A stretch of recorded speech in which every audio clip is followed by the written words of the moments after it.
Welcome to Sightseeing Japan, the podcast where we explore the land of deep, rich, flavorful broth. I'm Paul Bresson. And I'm Jason Nealing. And today we're talking about ramen, one of the most delicious foods on the planet. Yeah, you've probably heard about ramen before. Yeah.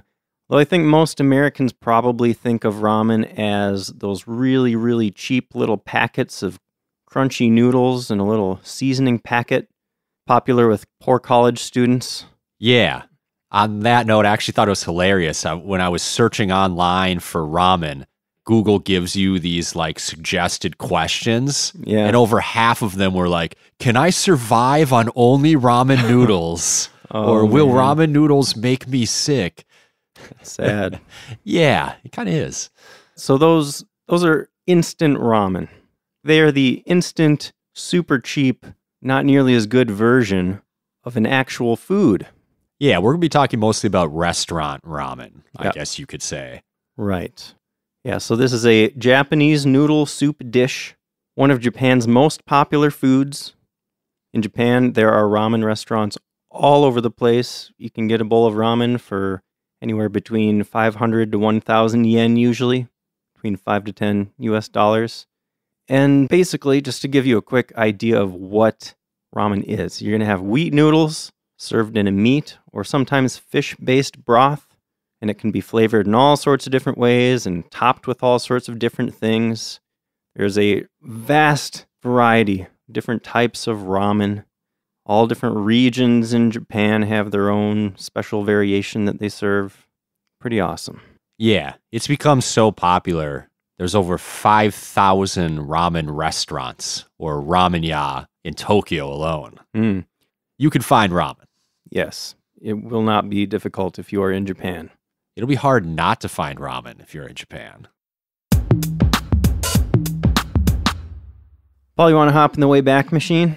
Yeah, let's go way, way back to the late 19th century. Yeah, you don't have to go as far back as I had expected to find the early times of ramen in Japan. I think we can just do the Wayback Machine today. Yeah, instead of the way back. Yep. Well, can we just jump way back for a second? I just have a quick little thing, and then we can hop forward. I'm glad you got something. Years. What is it? Yeah, well, I saw that there's a story that ramen was introduced to Japan in the 1660s for the very first time by a Chinese scholar, Zhu Xunsui. I'm sure I'm pronouncing that wrong. Not good at Chinese. But this guy was an advisor to Tokugawa Mitsukuni, a prominent daimyo of the Edo period. Important guy. So the story was that Mitsukuni was the first Japanese person to eat ramen, but most historians apparently think that this story was invented just to embellish the origins of ramen, or if it did actually happen, that it didn't really lead directly to what we now think of as ramen, but that's the farthest back thing I found. That's cool. It's always fun to find the earliest story. Yeah. Whether it's a little bit myth or reality. Yeah. It wouldn't be surprising if someone ate some Chinese noodles. Yeah. Yeah, at some point in Japan. Yeah. Basically, the story is just, some guy ate Chinese noodles a really long time ago. But modern ramen, let's jump forward a couple hundred years. Most likely, ramen was introduced by Chinese immigrants in the late 19th or early 20th centuries at Yokohama's Chinatown, which is Japan's largest Chinatown. We've talked about that before a little bit. Yeah. But in the early days, it wasn't quite like today's ramen. It didn't have toppings, and it wasn't like its own standalone meal. It was apparently a little noodle dish that you'd eat at the end of a meal. So not as hearty as today's ramen. But, of course, over time, Japan put their spin on it, as they do. And now we have just tons of crazy stuff. And ramen really took off in Japan because it was quick and cheap. The noodles just had to be boiled for a couple minutes. It was really fast to make. You could make a big batch of broth that would feed people all day long. So it was really popular for blue-collar workers. If you're just in a hurry, you're working real hard, you can just hop over to a ramen place, eat in like 15 minutes, you're ready to go back to work. Yeah, that's awesome. So the first ramen restaurant was called Rai Rai Ken. And that opened in Asakusa, Tokyo in 1910. And this was owned by a Japanese person, but they employed 12 Cantonese cooks from that Chinatown where the ramen originated. So this was authentic Chinese noodles still. But at the time, it wasn't called ramen. It was known as Shina Soba, which translates to Chinese noodles. Okay, yeah, that makes sense. Mm-hmm. But that word Shina is now considered pejorative. So don't call it that. It's called ramen now. And that word ramen has only been around since the 1950s. Interesting. Yeah, that's pretty recent. I was a little surprised to learn that. Yeah, me too. And this word, the word ramen, is not even a Japanese word. What? Yeah. I didn't see that. Where's it come from? The word is a Japanese approximation of a Chinese word, ramen. I think that's pretty close to the Chinese pronunciation. Okay. So if you've seen the word ramen written out in Japanese, it's written in katakana because, as you may recall from our Japanese language episode, katakana is used for foreign loan words. Yeah. Yeah. I never noticed that, but that would be a clue. Yep. Ramen, it sounds so Japanese. Yeah, I mean, people definitely connect that word with Japanese culture. But yeah, Chinese word said in Japanese. And the Chinese word, ramen, translates to pulled noodles. Because the way these noodles were made in China was they'd make this dough, roll it into a log, and then they stretch that log out dozens of feet until it's real skinny. And then they chop it up into individual noodles. It's pretty cool. I saw a video of them making that stuff. I mean, they stretch it out really long, and it doesn't break. Like, they're magical noodles. It's pretty cool. Noodle making is definitely a fine art. Yeah, for sure. There's another name that is used sometimes these days for ramen, chuka soba. Like Shina soba, this also means Chinese noodles, but it doesn't have that negative connotation, so you might see that around too. Good to know. Yeah, most of the time, it's ramen. So during and in the years after World War II, ramen pretty much disappeared because of food rationing and food shortages. In 1945, the year World War II ended, Japan recorded its worst rice harvest in the previous 42 years, which led to widespread food shortages. To help combat this, the United States, who was occupying Japan at the time, flooded Japan with wheat flour. Yeah, so they're rationing out this wheat flour, but before long, some of that wheat started being diverted into these black markets that sprang up to feed people. And these included food stalls, which were technically illegal at the time because the American occupying forces, they were doing the rationing, so they didn't want people just out selling food on the streets. So they banned outdoor food sellers, and thousands of people running these food stalls were arrested during the occupation. Isn't that interesting? Yeah, and I think it tells you how important they were, that people kept getting arrested, but people kept selling it, and people kept buying it, and the ramen continued to flow. Yeah, so all this wheat not only helped make ramen popular, other wheat-based foods like gyoza, those little dumplings, those also became pretty popular in this period because of that. Yeah, people had to change their diets because the rice just wasn't available in the quantities they were used to. Back in the food episode, real early on, I talked a little bit about how in Japanese schools, they started feeding kids a lot more wheat-based stuff. Yeah. This is the origin of that, too. Yeah, I bet. Feed them what you got. At least they're feeding the kids. Yep. So this voucher system for food plus street vending being illegal led to the involvement of organized crime, which in Japan, they're called the Yakuza. And I saw that nearly 90% of ramen food stalls at this time were controlled by the Yakuza, who extorted protection money from them. Yeah. Pretty crazy time. Yeah. Food stalls. Anything that's illegal, the mob will get involved in. Yeah. Around 1950, street vending restrictions were loosened in Japan, and private companies actually begin renting out yatai starter kits. And yatai is a food stall. So they would give you a kit that included equipment and everything else you needed to start a little ramen stall. Pretty cool. Yeah, it was a rare opportunity for entrepreneurship at the time when Japan was still struggling to rebuild and recover. Mm-hmm. Yeah, but things ramped up pretty quickly in the mid-1950s. Japan was rebuilding, the economy started booming, and ramen boomed too. We talked about how it was a cheap filling meal popular with blue-collar workers, and as Japan was preparing for the 1964 Olympics, all the construction workers that were building all this new stuff for the Olympics ate a ton of ramen to keep their energy up while they're working all day. I bet. Mm-hmm.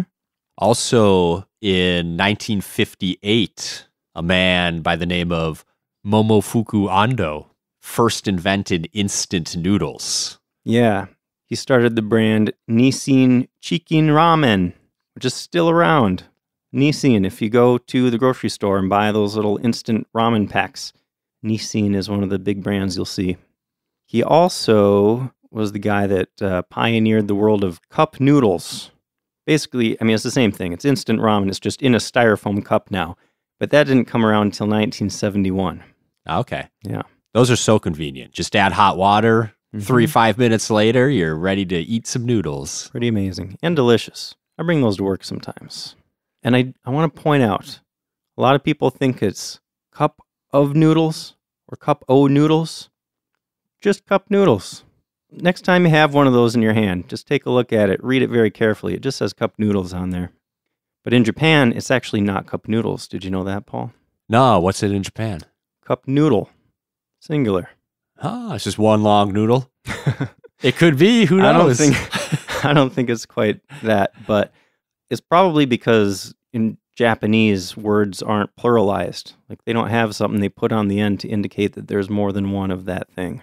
Yeah. So I assume that's why it just translated to cup noodle instead of a bunch of noodles. Yeah, it seems like it could be translated either way then. Yeah.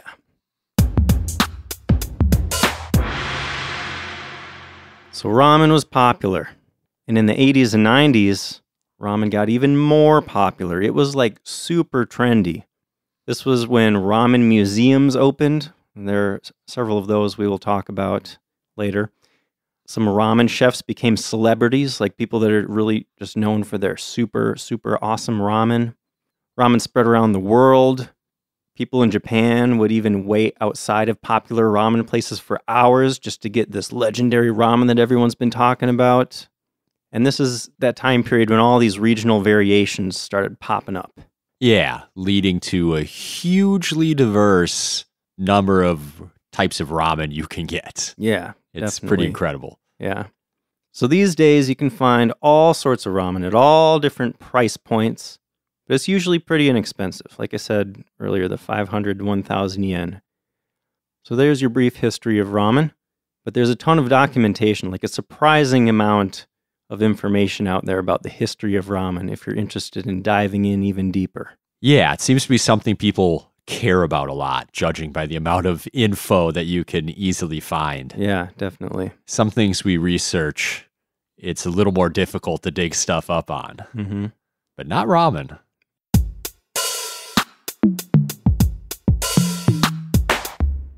So let's talk more about what ramen is. Yep. And if we're going to talk about ramen, let's start with the noodles. The noodles are important. Wouldn't be ramen without the noodles. What can you tell us about ramen noodles, Jason? Well, generally, ramen noodles are made of 4 ingredients. You got water, wheat flour, salt, and something called kansui, which is a type of alkaline water, also known as lye water. And I wanted to go into a little more detail on that kansui stuff. I thought that was pretty interesting. So this stuff is important for giving the noodles their firm texture and a yellowish hue. And this stuff originated in Inner Mongolia. Did you know that, Paul? No, that's interesting. Yeah. There's some lakes there that naturally contained just the right combination of minerals for making noodles. Interesting. That's really awesome. Mongolia. the land of tasty lakes. Yeah, making noodles out of lake water. And you can make your own kansui, though. You don't need to go to Mongolia to get their lake water. You can make your own by baking baking soda. Baking soda and mixing it with water? Yeah. Okay. You take the baking soda, you put it on a pan, like spread it out thin, stick it in the oven, and that turns it into sodium carbonate. Mix that with water. There you go. Got your very own homemade kansui. Wow. All right.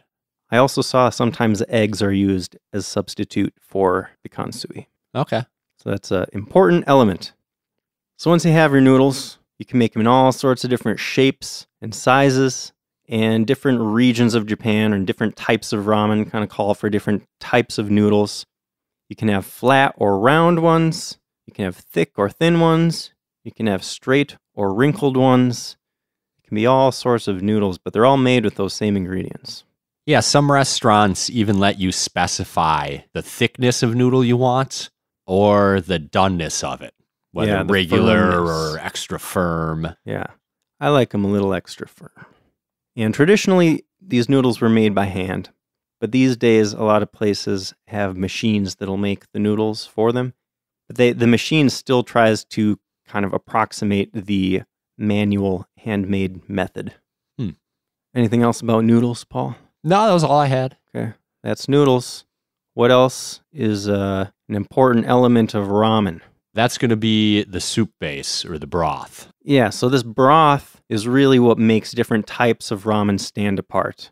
And we're going to get into categories of types of broth. But if you want just some general information about all types of ramen broth, it's usually made from chicken or pork stock. It might be flavored with all sorts of different things. You could flavor it with kombu, which is kelp, seaweed, katsuobushi, which is dried, fermented, smoked skipjack tuna, or bonito, two different types of fish. It could be flavored with niboshi, which is dried baby sardines. You might see broth flavored with shiitake mushrooms. And interestingly, all these things that I've listed so far, the kombu, katsuobushi, niboshi, and shiitake mushrooms, all four of those are among the most popular ingredients for making the stock for miso soup, too. Yeah. I suppose soup bases, there's going to be a little similarity, a little crossover. Yeah, in all sorts of Japanese soups, if you look at the ingredients, you'll see a lot of similar stuff. There's kind of a Japanese sort of flavor profile. Yeah, see the all over. Basics of Japanese style cooking. Mm-hmm. Yeah, beef or pork bones can also be used for flavoring the broth, and onions sometimes. And like we said, there are tons of regional variations, too many to go into. But different types of ramen can generally get grouped into 4 categories. So, Paul, what's your favorite category of ramen? Vegan ramen. It's not It's not one of the 4 main categories. No. The most popular is shoyu, which is soy sauce based or soy sauce flavored. It's usually a clear brown broth, usually made from chicken, but often contains other meats in it as well. And usually vegetables in there too, right? Yeah. And being the most popular type of ramen, if you're ordering ramen and it doesn't specify what type of ramen it is, it's usually shoyu. They'll just assume like that's the one it is. Okay. And this one is usually served with curly noodles, but not always. Again, lots of variations.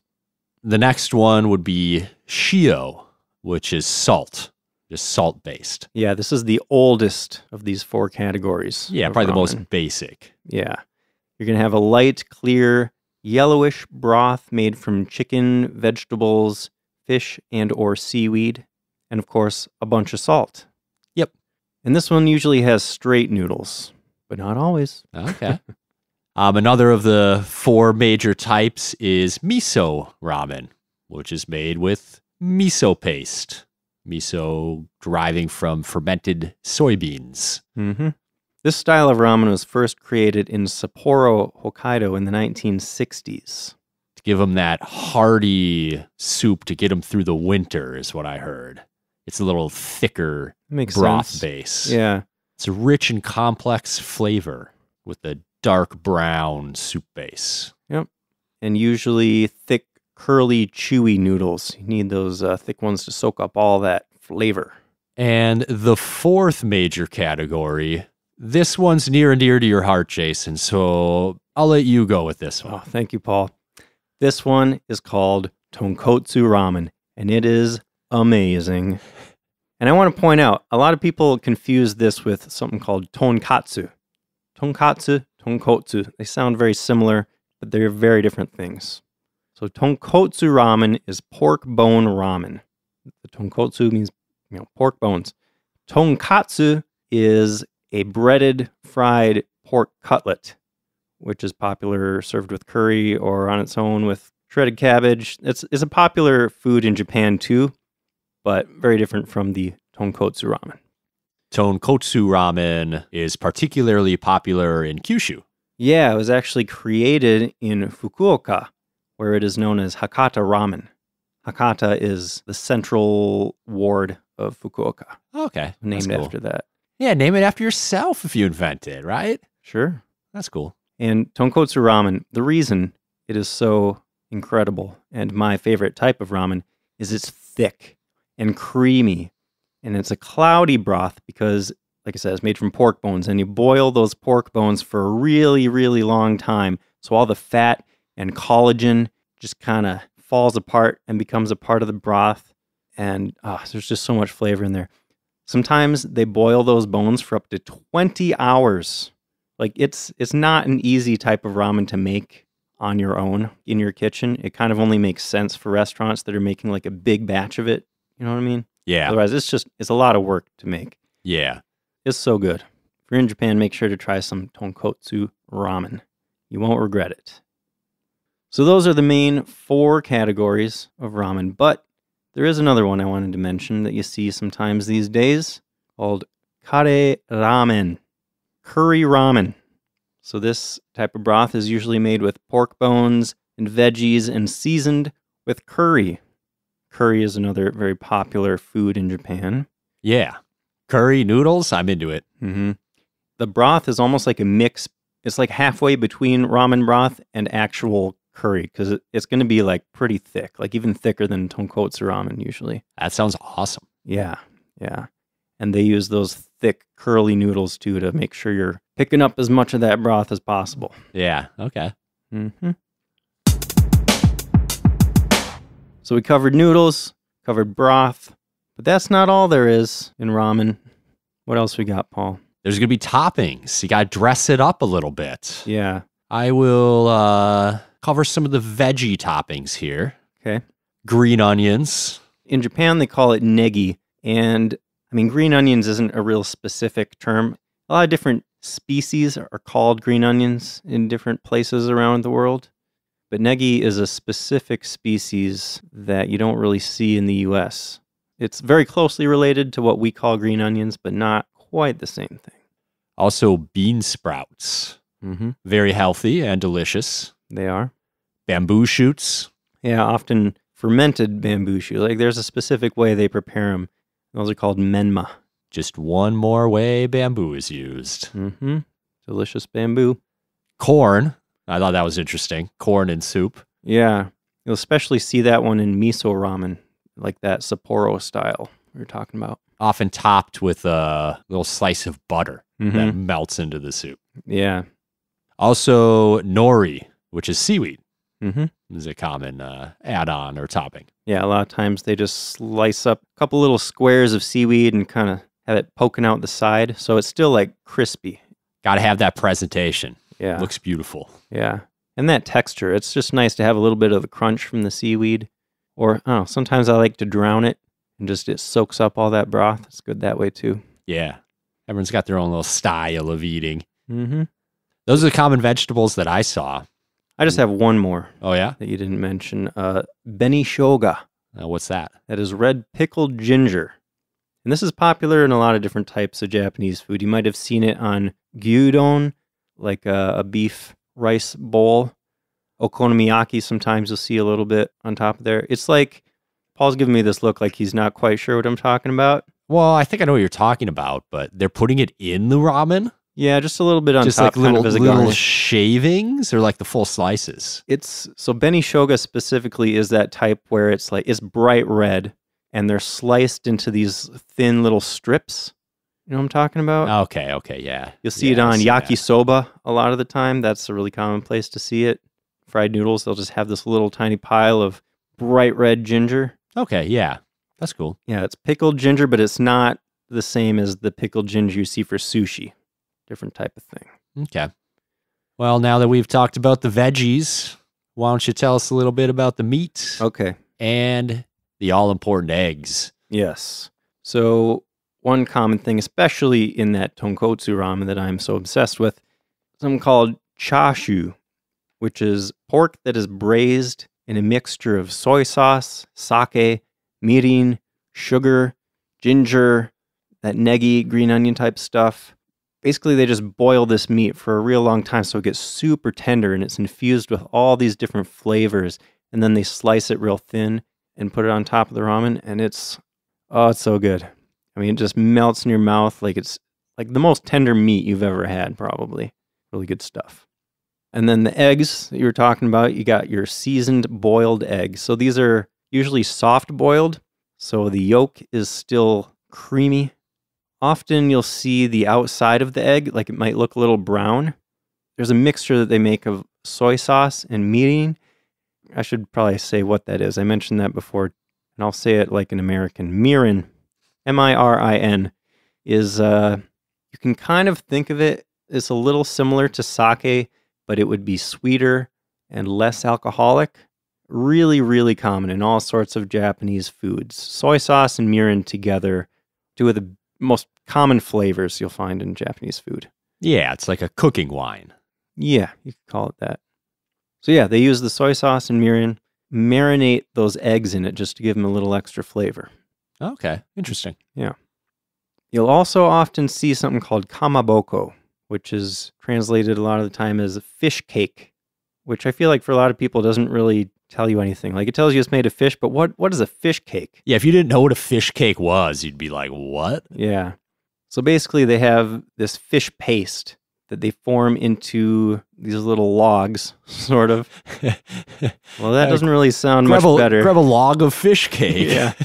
Fish paste log. It doesn't sound much better than fish cake, I suppose. But, this fish paste can be formed into different shapes. And then that log is sliced into thin little coin-sized sort of pieces that go into your ramen.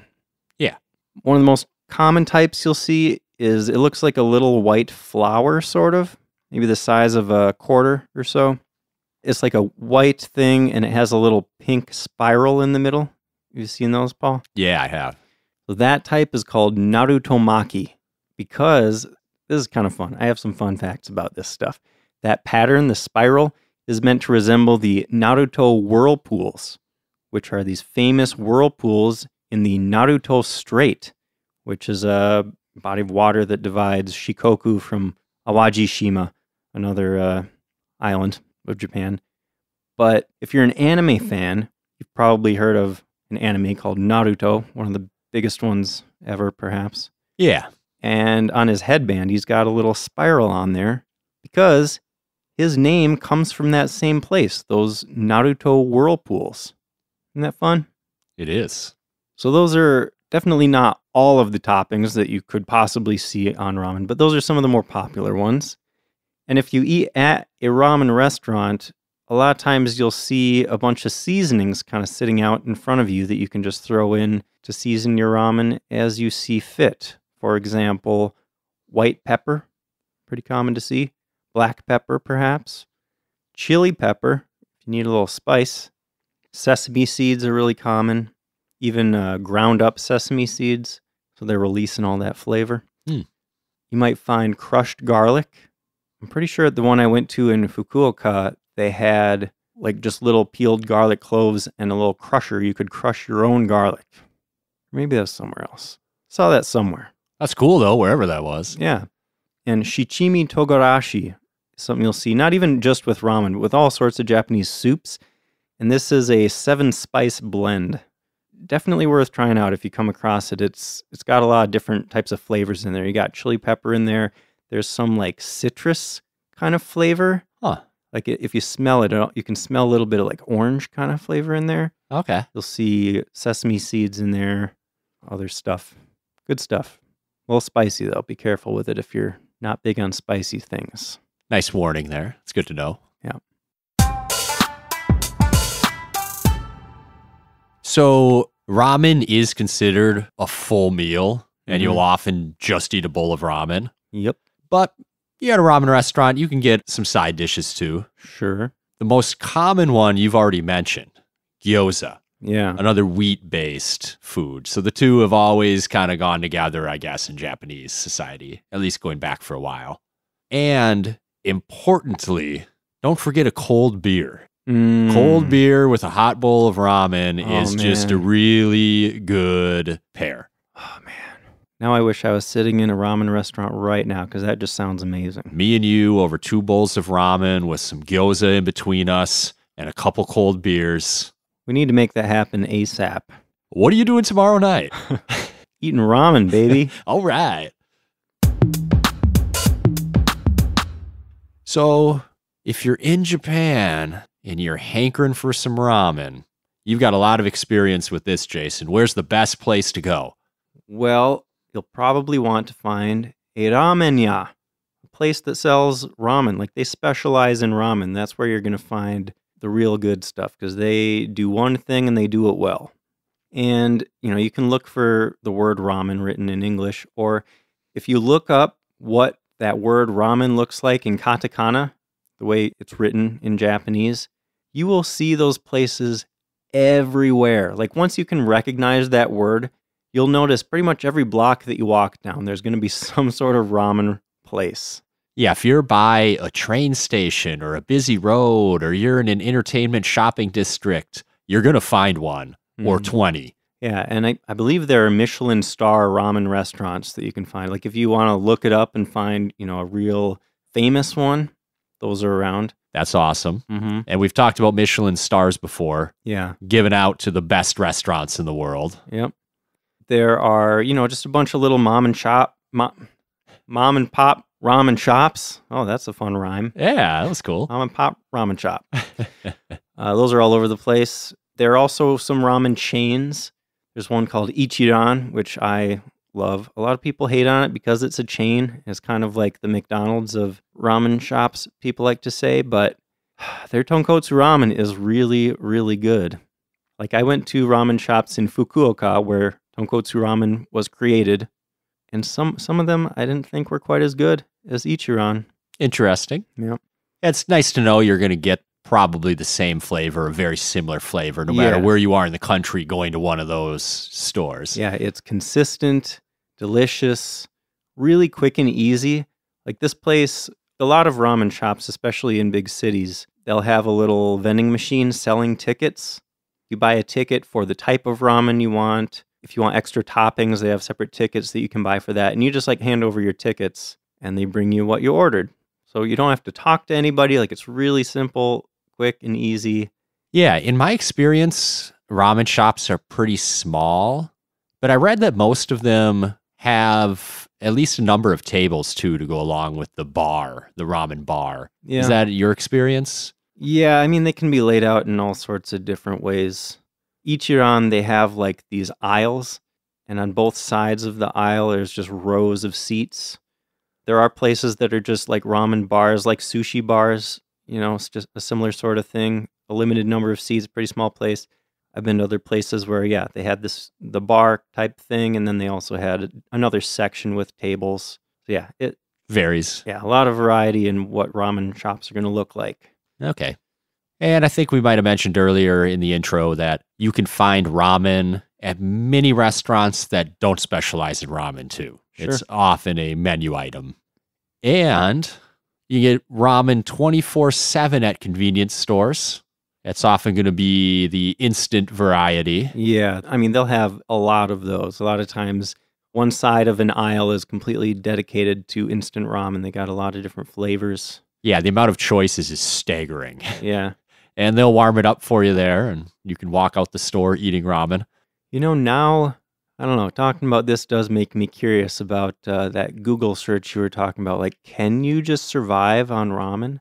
If you just went to the convenience store and bought up all those different types of instant ramen, could you eat nothing but that and be okay? If you're young and healthy, I think you could survive for a while, but it's definitely not well balanced enough to really be It wouldn't be healthy at all. But I wonder how long you could actually live on it. Possibly for decades, but you might have developed some serious issues. Yeah. Well, there are people, I feel like I heard about some guy that only ate pizza for decades. There used to be this picky eaters show that I saw. Yeah. There was like a guy that only ever ate cheeseburgers. Yeah. He'd like lie to his wife. Oh yeah, I ate that lunch you packed me and like down 2 cheeseburgers. Dude did not look good either. He was like our age and he did not look good. Like big or what do you mean? Like kind of big, but like his skin was terrible. He was like losing clumps of hair. Yikes. Like he just did not look healthy. Yeah, I can imagine. There's also ramen vending machines. Are you're talking about ones that actually have like not instant ramen, like an actual full bowl of ramen? Is that what you're talking about? Yeah. Okay, yeah. Yeah, where they like preload it with noodles and they warm up the broth and like pour it in the bowl and chunk out pops like a bowl of ramen for you. Yeah, I think I saw that when we were researching our vending machines episode. Yep. So those aren't as common, but you can find some around if you want that experience. Yeah, that would be cool. So I want to talk briefly about how to eat ramen. Put it in that hole in your face. That's the main point for sure. Don't miss the hole. So you're going to get it in that hole in your face with chopsticks and a Chinese-style spoon.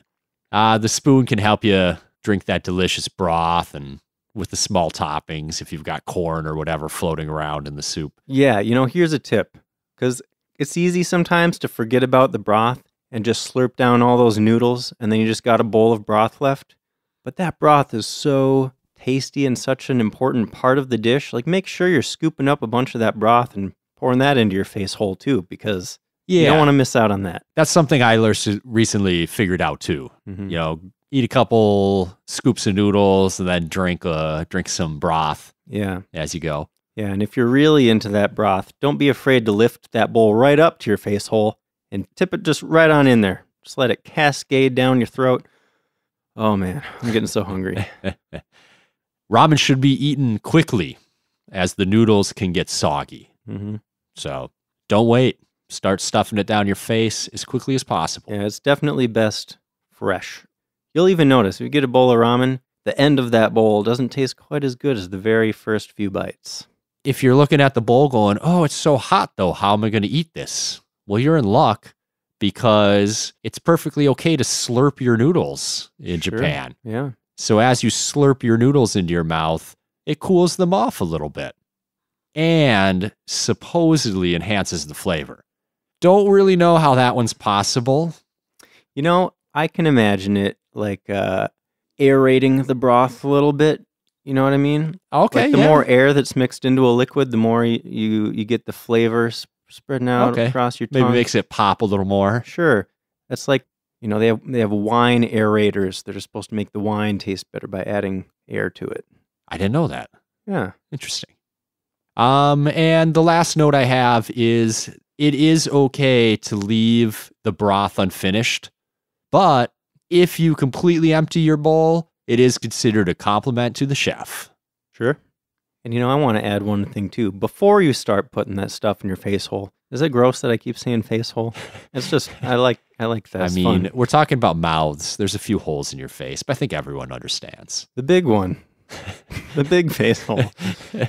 Anyway, when the ramen comes out to you, just take a second to appreciate the visual aesthetics, because there's a lot of care put into placing those toppings in the right way, situating the noodles in the right way so that they're all facing the same direction. It really is an art form, putting together a perfect bowl of ramen. Take a picture, post it on Instagram, tag us because we want to see it. Yes, definitely. And then shove it in your face hole. Yep. Proper way to eat ramen. There you go. I mean, they can be really impressive. There was a place I went to that the toppings were piled up like 6 inches above the top of the bowl. Wow, I've never seen that. That's cool. Yeah. So did you get one like that? Mm-hmm. So do you have to just start eating toppings, or did it all mix in? Well, you could kind of reach in like by the side of the toppings and grab some noodles that way if you wanted, or you could just kind of like there's a lot of air in there between all the toppings, so you could just kind of smush them down into the broth. You know what I mean? Okay. Yeah. But that visual when it comes out, Yeah, like, it's impressive. it's like 6 inches over the side of the bowl. Like, wow, this looks awesome.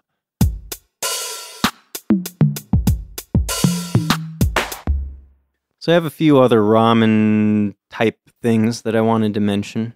Some similar dishes, perhaps inspired by ramen. Some ramen spin-offs. Mm-hmm. One of them, I mean, we already mentioned instant ramen. Mm-hmm.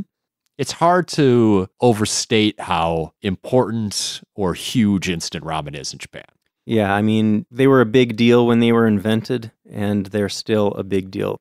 Like in the U.S., you'll find pork, chicken, and shrimp flavors usually. Those are kind of the only three I feel like you see a lot in the U.S., but in Japan, it's like they have instant curry ramen, instant curry cheese ramen, instant seafood ramen. Like, I can't list them all, but they have a lot of different kinds of instant ramen.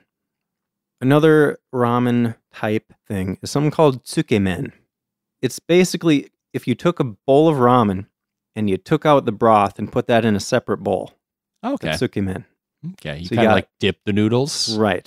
You got dry noodles, you got your broth on the side, dip them in there. The broth can be hot or cold, which is interesting. Okay, Little variation there.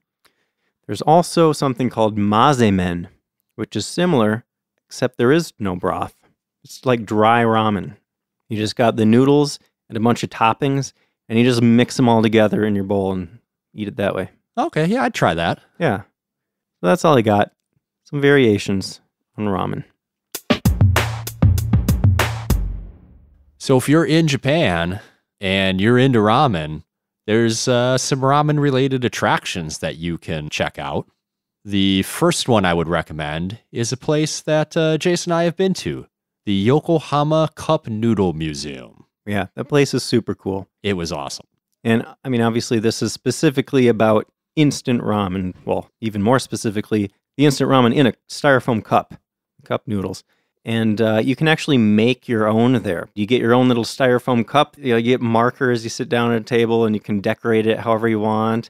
And then they stick the noodles in there for you. And you can pick any kind of like seasoning you want for the broth, any kind of toppings you want. They just have a bunch of stuff to choose from. And then you can watch them like seal it up for you and put it in shrink wrap so that when you get it, it looks exactly like the kind you would buy at a store. Yeah, they even put it on a string for you so you can like wear it over your shoulder and you don't have to like carry it around with you all day. Yeah, they had these little, it's not even like a bag. You get this plastic inflatable, I mean, it is sort of a bag, but it inflates. Yeah, so to protect your noodles. Yeah, it's a flat plastic bag. You stick your noodles in there, and then they have little air pumps, and you pump it up, and then they have the string attached to that. Yeah, I forgot about that. That's cool. That was cool. So you could like stick it in your luggage, and it wouldn't get crushed or anything because it's got this. And it was good too. My personally designed ramen turned out really well. I enjoyed it. Yeah. Ate it a couple days later at the hotel or something. Yeah, a lot of fun. You can also make ramen noodles from scratch there too. You need a reservation for that. But that looked really cool. You can see them doing it through the big windows into the kitchen. Yeah, I think we saw like an elementary school class that was making them. Like I bet they do field trips there. Yeah, that's what it looked like. They've got interactive exhibits. They've got some modern noodle-related art, some of which I thought was pretty cool. Yep. They had a little video with English. You know, you could get a little audio thing that gave you the whole presentation in English, so you didn't need to know Japanese. And, I mean, the story is really cool. It is. It is. This guy didn't manage to figure out the perfect way to make these noodles until pretty late in his life, and then he kind of became a celebrity.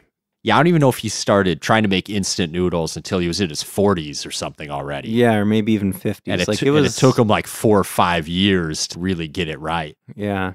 They have a replica of the little shack that he did all his experiments in. Yeah, that was cool. Yeah. My favorite part was the room with the huge glass walls. Mm-hmm. And they had one of each type of ramen that was introduced by their company every year. So it was like decades worth of different flavors of ramen. And it was mind-blowing. And it looked so cool. Yeah, and they had like the original packaging for all these going back to, the late 50s. All right, enough about that. It's super cool. If you want to go there, you can experience all the rest. Yes, go there. Another place I saw that I didn't make it to is also in Yokohama, Shin Yokohama Ramen Museum. Yeah, so this one's more about the non-instant variety of ramen.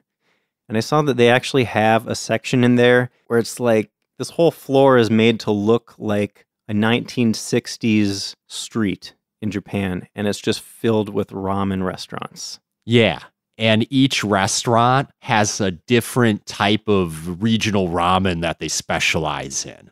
And they give out little samples. So you can go around trying the ramen and figuring out which one you like or what your style is. So cool. And that setting looks so cool too. Like the classic Tokyo streets, like back to the day when it was first becoming really popular as a street food. Yeah, like it really looks like you're going back in time. And then the ceiling even looks like open blue sky. It just makes you feel like you're being transported to this 1960s street. It looks pretty fun. Yeah, it looks like a cool place. There are other ramen museums and exhibits around Japan as well, but those are the two that popped out at me. You got anything else on ramen, Jason? Well, I just wanted to point out, we talked about where to find ramen in Japan, but you might be able to find some ramen near you. Oh, that's true. No matter where you are. Here in Midwestern America, there are actually a few ramen shops around. Yeah, there's definitely a few that we could get to from here. Yeah. So, wherever you are. I mean, ramen is one of those things that Japan has really exported to pretty much everywhere in the world. So you can probably find a ramen place no matter where you are. Yeah, it's maybe not as prevalent as sushi, but it's not far behind. Yeah. I don't even know if I told you, but when I was in LA last week, I stopped at a ramen place in Little Tokyo. Nice. Yeah, it was so good. Yeah, LA especially has tons of ramen places. I mean, they have a lot of Japanese people living there, so it makes sense. Yeah. Well, that's all I have for ramen. I guess that's the end of the episode. If you want to reach out to us, send us an email to feedback@sightseeingjapanpodcast.com. If you want to see some pictures of delicious ramen that I personally have eaten, you can check out our Instagram at SJP Podcast. Paul, what are we talking about next time? Next episode is about tanuki. And this is another listener suggestion. This will be a really fun one, I think. Tanuki are cool animals. It's an animal, in case you weren't aware. They do appear a lot in Japanese mythology in very strange ways that are it's going to be really fun to talk about, I think. Yeah. If you're a fan of the Mario franchise, you might have some idea in your head of what a tanuki looks like. Yeah, so that'll be a fun one. Thanks for listening. We'll see you next time.